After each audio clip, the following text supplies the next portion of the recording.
and welcome to Indus News Live from Islamabad. I'm Hira Mustafa and these are the headlines.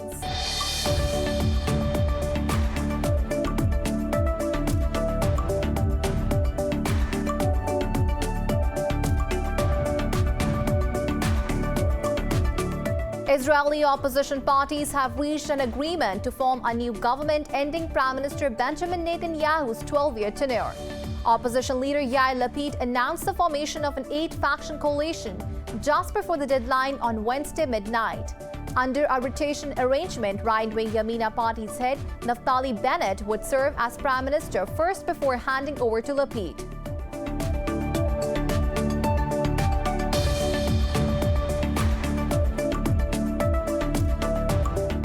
Indian forces have martyred a youth in custody in occupied Jammu and Kashmir's Pulwama district.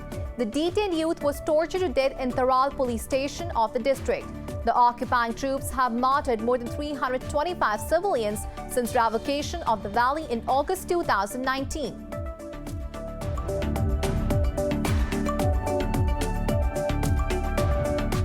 The EU's envoy says an agreement can be reached at the next round of talks being held in Vienna to revive the Iran nuclear deal. Meanwhile, Iran's negotiator Abbas Araghchi says there are still sticking points to the talks, but these issues are not irresolvable. The latest round of talks in Vienna has been adjourned for a week.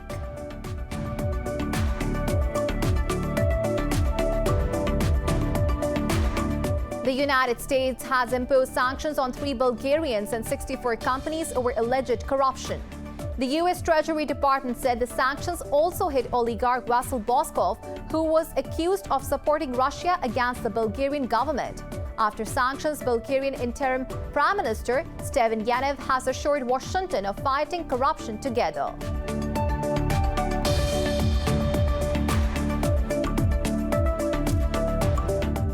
India has registered over 134,000 coronavirus cases and almost 2,900 new deaths overnight. Pakistan has recorded 92 more COVID-19 deaths and over 2,000 cases in the past 24 hours. Meanwhile, global death toll has surpassed 3.6 million, while over 171 million have tested positive for the virus so far.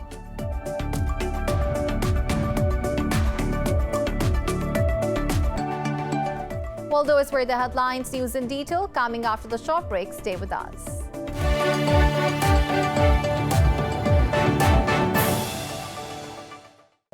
Welcome back. Now the news in detail. Israeli opposition parties have reached an agreement to form a new government ending Prime Minister Benjamin Netanyahu's 12-year tenure. Opposition leader Yair Lapid announced the formation of an 8-faction coalition just before the deadline on Wednesday midnight. In a tweet, Lapid said he has informed President Reuven Rivlin of the deal. Lapid was tasked to form the government after Netanyahu failed to put together a coalition following Israel's 4th election in less than 2 years. Under a rotation arrangement, right-wing Yamina Party's head Naftali Bennett would serve as Prime Minister first before handing over to Lapid. However, the agreement still needs to be voted on in the Knesset, where it requires majority support before the government can be sworn in. If the coalition fails to win a majority, there is a risk of the country having to go to elections for the 5th time. Indian forces have martyred a youth in custody in occupied Jammu and Kashmir's Pulwama district. The detained youth was tortured to death in Taral police station of the district. A brother of the victim has already been martyred during a cordon and search operation in 2019. Meanwhile, a complete blackout will be observed on Friday night in protest against the Indian state terrorism in the territory. The protest call has been given by the Hurriyat leaders, civil societies, trade unions and other Kashmiri groups. The occupying forces killed 14 civilians and injured 28 others during the last month of May. The Indian troops have martyred more than 325 civilians since the revocation of the valley in August 2019. The EU says an agreement can be reached at the next round of Vienna talks being held to revive the Iran nuclear deal. Meanwhile, Iran's negotiator Abbas Araghchi also says the next round of talks will likely to be final. EU envoy Enrique Mora told reporters in Vienna that some political and technical issues remain. But he said there are fewer issues than 1 week ago and the parties are on a good track. Mora said delegations from Russia, China, Germany, France, Britain, Iran and the US will return home.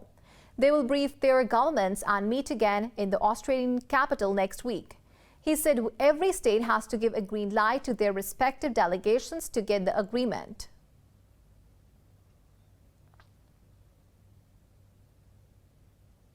The United States has imposed sanctions on 3 Bulgarians and 64 companies over alleged corruption.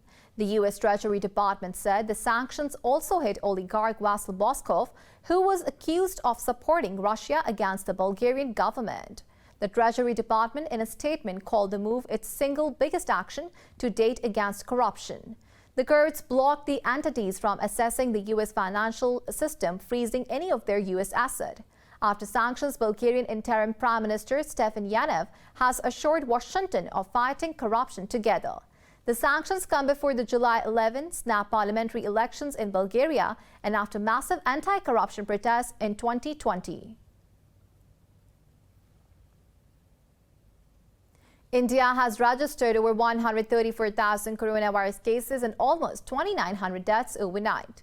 Meanwhile, the global death toll has surpassed 3.6 million, with more than 171 million infections so far. More in this report. In the fight against the coronavirus, rich countries with enormous sources fared better, while the poor mostly remained at the mercy of global relief agencies. India's government has inked a deal with domestic vaccine maker Biological E for 300 million doses, the first such order for unapproved shots. This comes as a second wave continues to devastate India, claiming thousands of lives every day. In Nepal, climbers returning from Mount Everest are struggling to find a flight back home after the country banned most air travel. The International Labour Organization says at least 220 million people are expected to remain unemployed globally this year, exacerbating existing inequalities. This new financing facility will allow COVAX to rapidly acquire vaccines for sub-Saharan African countries under the cost-sharing scheme. Our efforts will also be boosted further by those donations from several governments, which will help accelerate equitable access through COVAX. And once again, I thank them for their generous contributions. Meanwhile, dozens of countries and private donors pledged nearly $2.4 billion to the COVAX vaccine sharing plan. Meanwhile, after months of deliberations, U.S. President Joe Biden has finalized his plan to distribute millions of coronavirus vaccines worldwide. Pot-banging protests erupted across Brussels as President Jair Bolsonaro addressed the nation, just days after people took to the streets over his handling of the pandemic. Over in the UK, Prime Minister Boris Johnson says it is still unclear how protected the population will be against the new surge. We've got to be so cautious because there's no question the ONS data of infection rates is showing an increase. We always knew that was going to happen. Don't forget, we always said that the unlocking steps that we've taken would lead to increases in infection.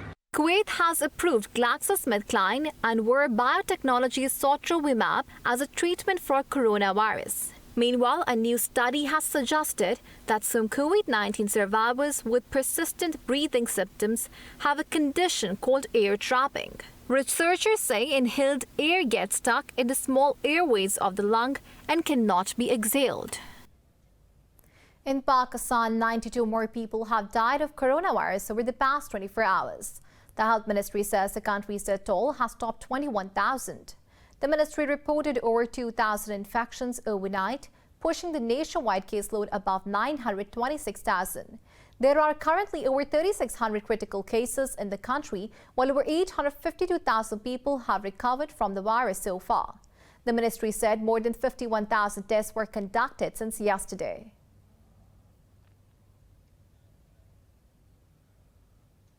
In Pakistan, a soldier has been martyred in an IED explosion near a military checkpost in Khyber Pakhtunkhwa's South Waziristan district.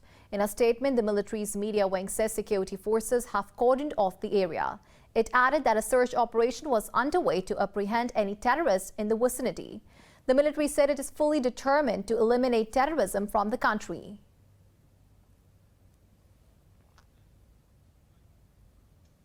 Pakistan has initiated a dialogue with the United Kingdom, Germany and Canada for the country's first nature bond. Prime Minister Imran Khan inaugurated the event on green financing innovations in Islamabad. Addressing the ceremony, Imran Khan said Pakistan's contribution to carbon emissions is less than 1%. He said Pakistan is one of the top 10 most vulnerable countries to climate change and it needs to achieve target of 10 billion tree project. The Prime Minister added that mangroves have increased in the country during the past 20 years. During the event, the World Bank's Blue Carbon Study was presented for the first time, giving economic value to Pakistan's marine wealth. Pakistan is expected to sign an MOU with China's Ilian for planting green ecological zones in the country. The U.S. has reiterated the commitment to help Saudi Arabia defend its territory and people. U.S. Defense Secretary Lloyd Austin discussed regional security issues in a phone call with Saudi Crown Prince Mohammed bin Salman. In a statement, Pentagon said both leaders particularly focused on efforts to end the war in Yemen. It said Austin thanked the Crown Prince for working with U.S. Special Envoy for Yemen, Tim Lender-King, to end the Yemen war. Austin also noted Saudi Arabia's recent successes in defeating Houthi attacks on the kingdom. Meanwhile, UN Security Council will meet this week to discuss a long-abandoned fuel tanker off Yemen coast seized by Houthis. Israel's defense chief Benny Gantz is set to travel to the U.S. to seek a $1 billion replenishment of Iron Dome air defense system. This comes in the wake of an 11-day escalation between Israel and Hamas in Gaza, killing over 250 Palestinians. Israel's defense ministry said Gantz would meet U.S. Defense Secretary Lloyd Austin and other security officials for discussion on the issue. Meanwhile, Gaza director of UN Refugees Agency has been called in for consultation with his bosses after his controversial comments. Protests erupted over Mathias Shimal's interview in which he said he didn't dispute Israel's assertion that its airstrikes were precise. Earlier, the Israeli army said it arrested a senior Hamas leader, Sheikh Jamal al-Tawil, in the West Bank, accusing him of setting up a base there. The World Health Organization has warned of staggering health needs in Palestine after last month's Israeli aerial strikes on Gaza. The WHO's regional office said it is scaling up its response to provide health aid for almost 200,000 Palestinians in need. In a statement, WHO called for unhindered access for humanitarian and development-related supplies into Gaza as the situation there is volatile. Earlier, UN Refugees Agency in Gaza said Palestinians' forceful expulsions from their homes violates international law. It urged Israel to stop the forceful expulsion from the Sheikh Jarrah and other neighborhoods in West Bank. More news stories coming up after the short break. Stay with us.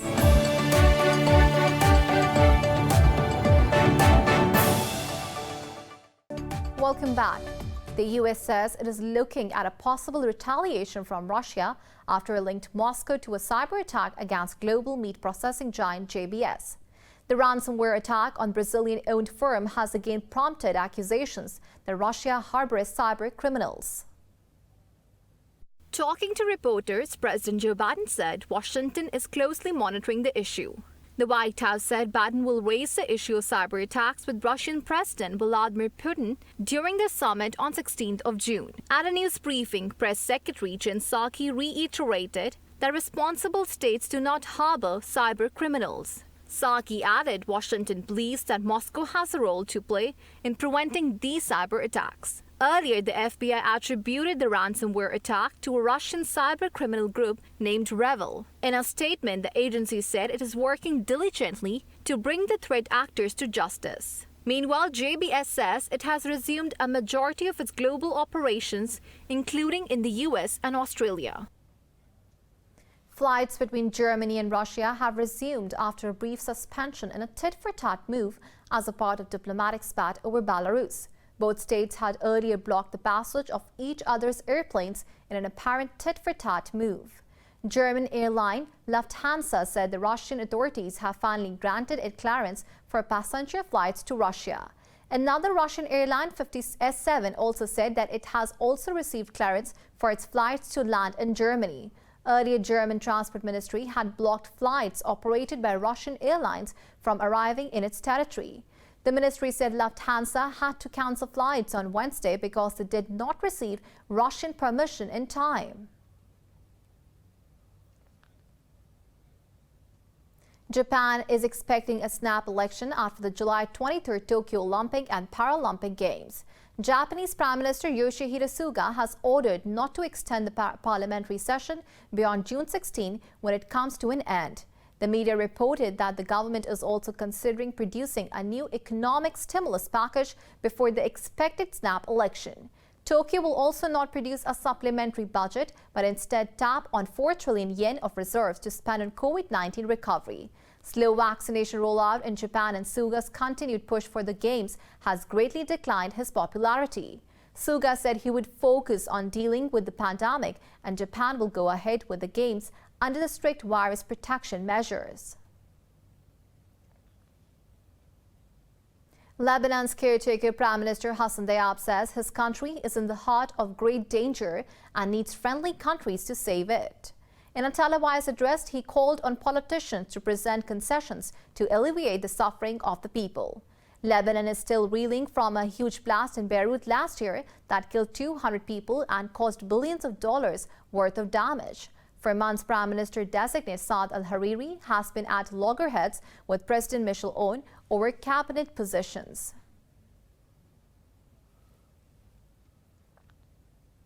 Indonesia has ended salvage efforts to retrieve a disaster-stricken submarine that cost 53 lives. The submarine lost contact with the Indonesian Navy in April while preparing for a torpedo drill in the Bali Sea. The 40-year-old underwater boat was found days later split into 3 parts. A Navy spokesman said there were no plans to continue the retrieval effort after cooperation with China ended. The tragedy has highlighted fears about the condition of Indonesia's military hardware. NASA has announced plans to launch 2 scientific missions to Venus between 2028 and 2030. They aim to study the atmosphere and geologic history of Earth's closest planetary neighbor. The 2 missions, dubbed Da Vinci Plus and Veritas, are NASA's first to Venus in decades. The U.S. Space Agency says it is awarding around $500 million for each mission. According to NASA, Da Vinci Plus will measure the composition of the dense Venusian atmosphere. It is also expected to return the first high-resolution images of unique geological features that are comparable with Earth. Meanwhile, Veritas will map the planet's surface to help determine its geological history.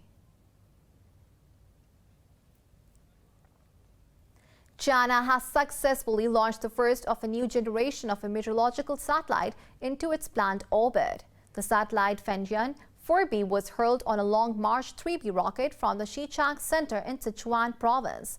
It will be used in weather analysis and forecasting as well as environmental and disaster monitoring. Its observation range covers Asia, the Central Pacific Ocean, and the Indian Ocean regions. The launch marks the 372nd flight mission of the Long March rocket series.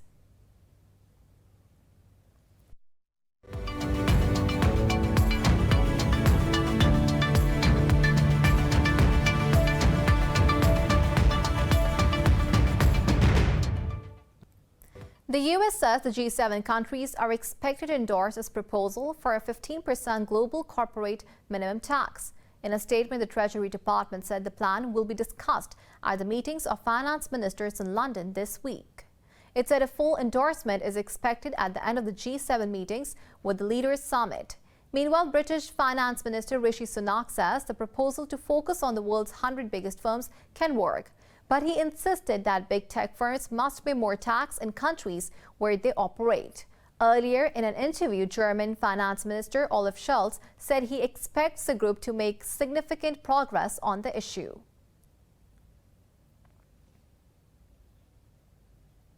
Shares in Asia Pacific are mostly trading higher as investors reacted to data releases in Australia and China. South Korea's Kospi led gains regionally as it rose over 1%. Mainland Chinese stocks traded higher, with the Shanghai Composite rising almost 0.3%, while the Shenzhen Composite advancing 0.4%. Hong Kong's Hang Seng Index shed 0.4%. Elsewhere in Japan, the Nikkei 225 gained 0.4%, while the Topix index advanced 0.8%. Shares in Australia also rose, with the S&P ASX 200 climbing 0.4%.